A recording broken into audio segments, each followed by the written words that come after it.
Put your faith in the light.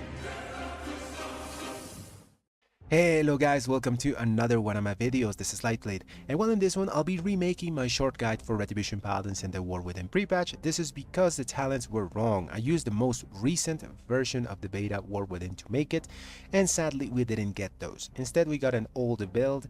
Blizzard has confirmed that this is intended. And well, with that being said, let's start with the video. Okay guys, the first thing we have to talk about here is stats, because the changes from Dragonflight to the War Within are pretty huge. This is mostly because of our mastery. Mastery got a massive bump in the War Within, and now it's around 40% more efficient at giving you damage than things like, for example, versatility. So in the pre-patch, your stat weights are going to look something like this. So main stat is going to be King, followed by Mastery, followed by Haste, that's going to be similar to Critical Strike, and at the end is Versatility. Remember to always sim yourself. Currently, Raid Bots is not working for the War Within pre-patch, but I'm pretty sure it will be up soon. And well, now let's go into the talents. Okay guys, here we are at the talents. So there was a lot of confusion for Retribution Paladins at the start of this pre-patch because we didn't know what talents we actually were going to be getting, you know.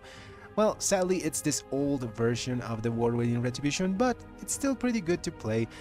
So let's make the most out of it. So in this part I'm going to give you 3 builds, 2 for Mythic Plus and 1 for raiding. Let's start with the builds. Okay guys, so this is the first build we're going to be talking about. This is a 1-minute Wings Crusading Strikes build. This one leans heavily into AOE damage. So on the Paladin side of the talent tree, we're going to be taking Divine Purpose instead of Vengeful Wrath. I know Vengeful Wrath got us big change where now it does 50% more damage to things under 35% health, but we very rarely use Hammer of Wrath in AOE situations, and like I said, this build goes heavy on AOE, so Divine Purpose is going to be the choice. On the Retribution side of the talent tree, we're also going to be taking mostly our AOE talents. Things like Judge, Jury, and Executioner are really powerful, especially in situations where the dungeon does have around 8 targets to hit, because whenever this talent procs, it makes your Final Verdict cleave up to 4 things, and hitting 4 things with Final Verdict is the same as hitting 8 things with a Divine Storm. This is really powerful in combination with the talent that we're going to be taking for this build, that is Final Reckoning. Final Reckoning is really strong, although it got a bit nerfed in the War Within. Now it only makes it so your Divine Storm deals 15% extra damage to targets debuffed, while things that like Final Verdict will get the full 30% amp. This actually applies to Judge, Jury, and Executioner whenever this procs, so the 4 hits of this will get 30% extra damage from Final Reckoning, so it has good synergy with those talents. Other things that we're taking here are Searing Light, and if for whatever reason you don't like to play with the reactive style of Judge, Jury, and Executioner, you can just always swap it to Divine Arbiter and you should be doing around the same number of damage. Now let's go to the next build. Okay guys, so this is the second Mythic Plus build we'll be talking about. This one leans more into single target, and it's another 1-minute Wings Crusading Strikes build. So on the Paladin side of the talent tree, instead of taking Divine Purpose, we are going to go with Vengeful Wrath. Vengeful Wrath makes our execute really strong, giving Hammer of Wrath 50% extra damage on targets under 35% health, so you're going to be melting bosses once they reach that threshold. On the Retribution side of the talent tree, we're also going to be taking things that give you mostly priority damage and single target power. Things like Rush of Light that give you a very sizable amount of haste whenever you are fighting one thing. After that, we're going to be taking only 1 point in Bliss Champion, so your Crusader Strikes and your Judgment are only going to hit 3 things.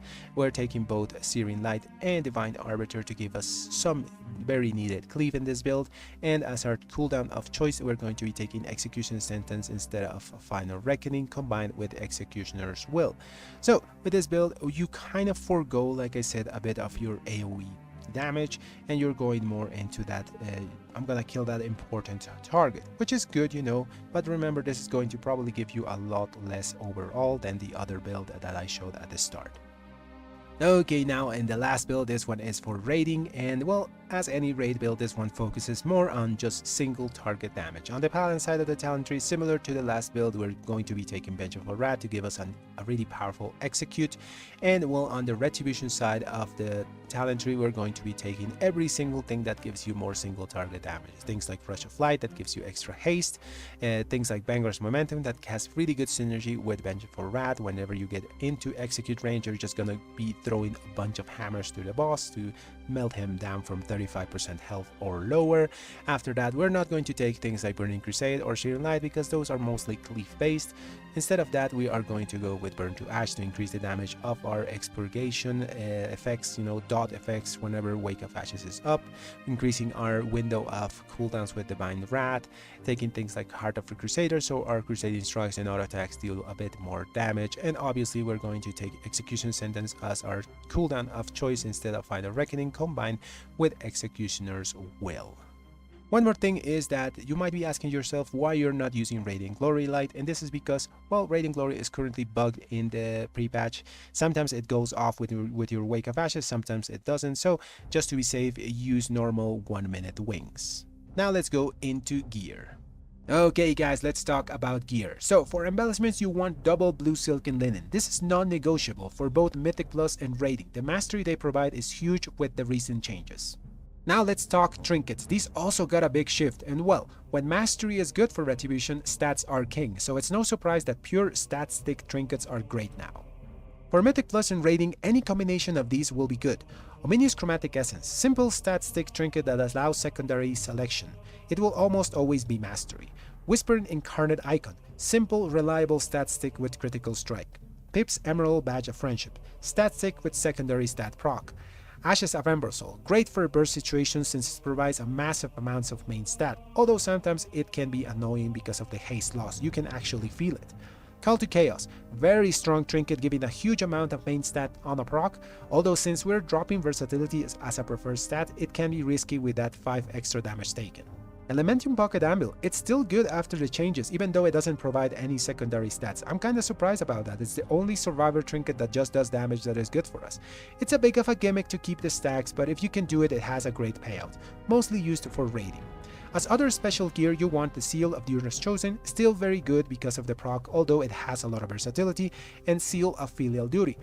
Great stat for us, heavy on mastery, and a nice defensive shield proc. Now let's go into the last part of the guide, the consumables. Okay, so for consumables, for your file you want the tepid versatility one, it's just nice and reliable stats. You can also use the critical strike one, the one that poisons you, but since we're dropping so much versatility this patch, you might die for using that. Next, for your weapon rune, we love mastery, so we're going to go with the hissing rune. For your augment rune, you want a draconic augment rune, or if you have the permanent one, the dreambound augment rune. For your food, you want a haste mastery version or just flat main stat food. For your primary diamond, you want to get the skilled illimited diamond that gives mastery and main stat. For your other gem slots, you want to get the mastery haste gems or mastery crit gems. For your ring enchants, you want to get the devotion of mastery. And lastly, for your weapon, you can either go with wafting devotion or earthen writ. Both are decent. And well guys, that's going to be the video for today. I hope it was useful and you guys enjoyed it. And if you did, leave a like and subscribe to the channel. Thanks for watching everyone.